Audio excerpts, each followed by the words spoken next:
everyone, Nikki from nikkihaddock.com, and I am here today with Goes to 11 Media. Rick's invited me to take a maiden voyage with an Instant Pot because I've never used one before. And as someone that does a lot of cooking and really encourages real food prepped early so that you've got time to spare during the week, Rick encourages me that this is the way to go, that this is fast and it works great. I wanted to give it a good challenge, so we're going to do a rotisserie style chicken, and let's see what this can do. Okay, so we've set the Instant Pot to saute and it's just warming up and getting ready, and we'll put about 2 tablespoons of oil in to get the chicken browned up and ready to go. Okay, so I've prepped our chicken. So what I've done is given it a wash and I've put the dry rub on it, and I've stuffed a lemon inside. So the very first step is going to be to saute the chicken in the Instant Pot to get a nice brown skin. So you start with the breast side and then for about 4 or 5 minutes, and then you're going to flip it over, and then it should have a nice brown skin. Okay, so here we go. Let's go put it into the Instant Pot.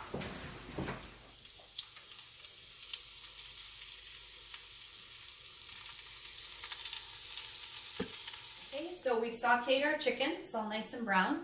So now the next step is to put the, it's called a trivet, the little rack, and we're going to put that into the Instant Pot carefully because it's hot. And then we're going to add our beer.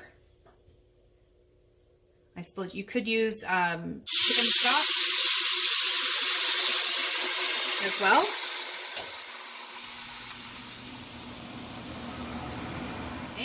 Okay, so we put the chicken back in the Instant Pot with the breast side up so that it stays nice and crisp. And we're going to put the lid on and start the pressure cooking. So one thing that my friend Rick pointed out to me is that there's this rubber seal inside of the lid, and it comes out for washing, but you have to make sure that you put it back in properly, otherwise it won't seal. Okay, so here we go. And it sings a little song, so you know it's happy and closed. And now we're going to set it to pressure cook, high, 28 minutes. Good. And we're good, so we'll wait 28 minutes and see how that turns out. Okay, so now it's set to pressure cook for our 28 minutes. It's showing us on. So there's this little seal thing back here, and if you turn it this way, it's set to vent. If you turn it this way, it's set to seal. So we want it sealed while it's cooking, so that's where we want that sitting. If you listen, you can hear it's making hissing noises, and this little red thing back here is popping up and down, and that's all normal. So good to know. Okay, so the timer on the Instant Pot is gone, indicating that the cooling, or the cooling and decompressing part has started. The cooking is finished.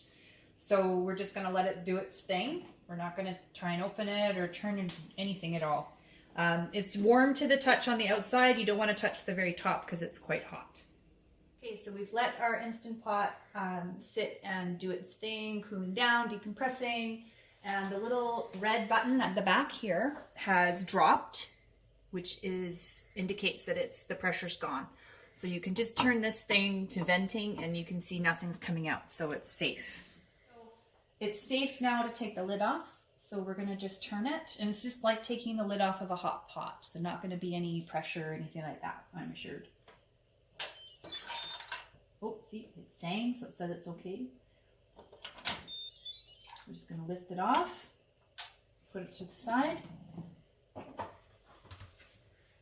and see how our chicken looks. Oh, it looks pretty good. Okay, so here is our rotisserie style beer can chicken done in the Instant Pot. It looks delicious, it smells wonderful, and it's falling off of the bone. We had some trouble actually getting it on the plate without it falling apart, so I think it's going to be delicious. I would serve this with a nice coleslaw type salad in the summer, maybe some roasted potatoes. It would be a great summer evening barbecue dish.